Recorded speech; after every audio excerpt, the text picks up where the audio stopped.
Ob ich glaube, dass das Essen eine Brücke zum Menschen bilden kann? Oh, auf jeden Fall.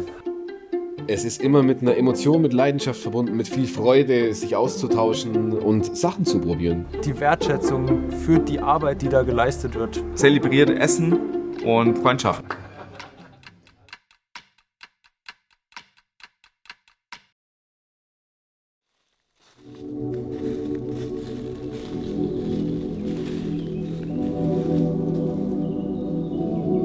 Pilze gelten als empfindlich, schwer planbar und nicht massenfähig.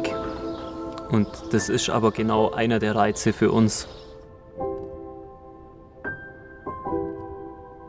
Mein Name ist Max Schneider. Ich bin der Christoph und wir haben zusammen die Wildnismanufaktur gegründet.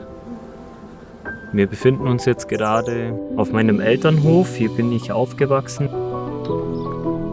An diesem Hof hat es lange aktive Landwirtschaft gegeben. Meine Eltern haben das dann aufgegeben. Ich habe wieder Max auch Biologie studiert. Wir hatten für unsere Bachelorarbeit beide ein Thema im Hintersteiner Tal gewählt, die Biodiversität von Pilzen. Und so haben wir uns dann immer mehr über die Pilze auch kennengelernt, über die Liebe zu den Pilzen. Nach dem Studium hat sich halt wirklich die Frage gestellt, was machen wir jetzt mit unserem Abschluss? Und wir wollten was mit unseren Händen machen, wir wollten was schaffen, irgendwas kreieren, kreativ auch tätig sein. Ich habe den Hof hier kennengelernt, habe ein Riesenpotenzial hier gesehen und da ist dann die Idee entstanden, dass wir eben jetzt mit den Pilzen anfangen und eine Pilzzucht aufbauen. Ja, und dann ist jetzt alles so ins Rollen gekommen und der Fokus liegt jetzt natürlich erstmal auf den Pilzen, soll aber in Zukunft auch noch sehr erweitert werden und viele andere Teilprojekte haben hier auf dem Hof.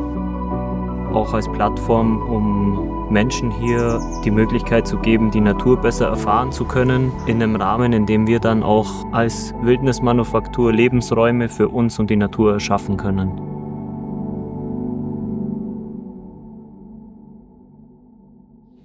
Die Pilze, die sind auf Rollwägen, werden hier reingeschoben und der Raum geht bis hier. Da wird noch eine Wand reinkommen und dann haben wir hier quasi das erste Stadium. Jede Pilzart, die man so kultivieren kann, mag auch wieder ganz unterschiedliche Klimabedingungen und Umweltbedingungen haben. Und deswegen haben wir uns jetzt auch wirklich auf eben nur den Kräuterseitling fokussiert und wollen auch nur den Kräuterseitling jetzt erstmal in unseren Anlagen da unten anbauen. Und gerade stehen wir auch an einer schwierigen Stelle irgendwo. Wir haben jetzt das alles da unten soweit nach bestem Wissen geplant und konzipiert. Und ja, wir wissen noch nicht sicher, ob die Pilze da gut wachsen und ob das alles so funktioniert, wie wir uns das vorgestellt haben. Im Kopf dann so die Frage, ist das Richtige, was man da macht und wird das was? Man zweifelt halt dann auch. Dieser Sporennebel hier, die fliegen jetzt mit dem Wind weg und setzen sich woanders wieder nieder. Die Sporen finden sich, verbinden sich zu einem neuen Myzel und wächst wieder ein neuer Pilz. Die Pilzsporen können dann am besten keimen und wachsen, wenn eben Feuchtigkeit da ist. Und was fällt von oben runter, ist der Regen. Und der Regen, die Tropfen lösen das dann aus, dass der Pilz eben seine Sporen in die Luft ausbreitet. Dem Pilz die richtigen Bedingungen schaffen, dass er gut wachsen kann. Und da ein Gespür für zu bekommen. Das ist es nämlich, glaube ich, auch ganz viel. Ja.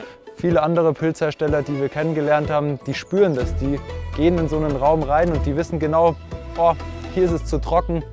Wir müssen irgendwas machen, dass es noch ein bisschen feuchter wird. Hier ist es ein bisschen zu warm oder zu kalt. Die wissen genau, was ihr Pilz braucht, den sie da kultivieren wollen. Wir hatten die Anlage dann soweit geplant und dann war klar, wir können in dieser Anlage Kräuterseitlinge produzieren. Aber dann stehen wir halt mit einer Ladung schnell verderblichen Ware da, die wir irgendwie an den Mann bringen wollen. Dann hat uns ein Kollege wiederum gesagt, hey, wieso fangt ihr dann nicht an? Kauft jetzt erstmal Pilze zu und verkauft die, baut euch einen Markt auf. Das war einer der wertvollsten Ratschläge, die wir jemals bekommen haben in unserem Leben.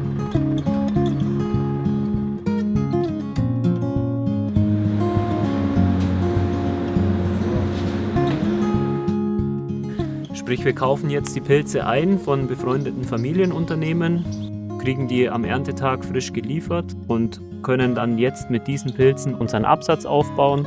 Sind da jetzt schon sehr erfolgreich gewesen über das letzte Jahr hinweg und können jetzt, sobald unsere Anlage fertig gebaut ist, dann diese auch auslasten und den Pilzabsatz sofort einfach weiter aus der eigenen Produktion dann weiterfließen lassen. Die Pilze bieten für uns nur einen Startpunkt und wir haben für die Zukunft dann noch einige andere Projekte angedacht. Wenn man dann zu den Bienen gehen kann und einfach mal Ruhe tanken, beobachten, es gibt immer wieder was Neues zu entdecken. Es gibt immer wieder eine Überraschung, irgendwas ist immer anders. Ja, wir genießen es sehr, bei den Bienen auch Zeit zu verbringen. Super Ausgleich zu einem stressigen Tag im Büro. Wir sind dann zu unserem kleinen Selbstversorgerprojekt gekommen, wo wir mit Freunden zusammen einen Anbau gestartet haben von gerade Kartoffeln, vielen verschiedenen alten Sorten, aber auch Zwiebeln und Mais und Kürbissen. Die wir dann aber in Zukunft auch für unsere Gastronomen ausbauen wollen, indem wir jetzt im Kleinen wieder spezielle Gemüsesorten anbauen und ausprobieren. Haben noch ein paar Bohnen gesteckt. Das höchste Eisenbahn ist, dass die loslegen können. Erste Baumpflanzung, die haben wir vor 3 Jahren alle gepflanzt, die Bäume. Und das sind teilweise Bäume, die die Mama von Chris noch hatte, die in Töpfen leben mussten und jetzt halt endlich einen Platz bekommen haben, wo sie gescheit wurzeln können. Landwirtschaft neu aufziehen und vielleicht auch neu denken, frisch denken können.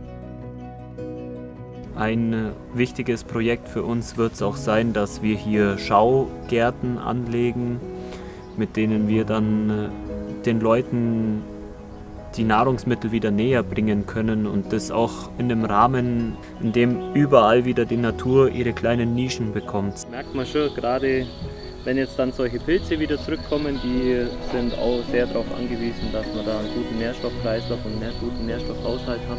Ist das falsch?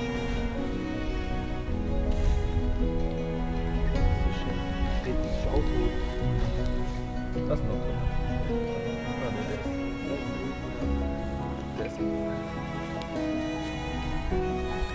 Da haben sich die Mäuse zu schaffen gemacht.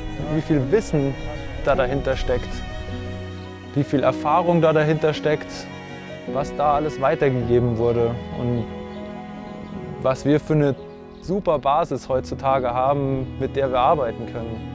Es ist für uns eine exakte Nische, in der wir uns gut ausbreiten wollen und ausbreiten können. So, ja.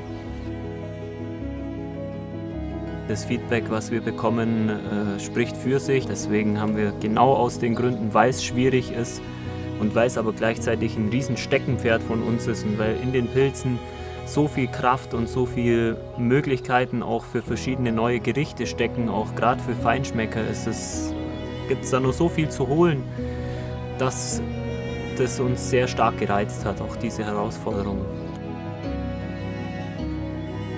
Das Gefühl, mit dem ich jeden Tag das machen kann, spricht auch für sich. Ich kann einen Pilz nehmen, der einfach Top-Qualität hat und den über sehr kurze Wertschöpfungsketten sofort an den Endverbraucher oder an den Gastronom bringen. Für uns ist es auch ein ganz großes und wichtiges Anliegen, eben diese Aufklärungsarbeit und diese Pionierarbeit zu leisten für gerade die junge Generation.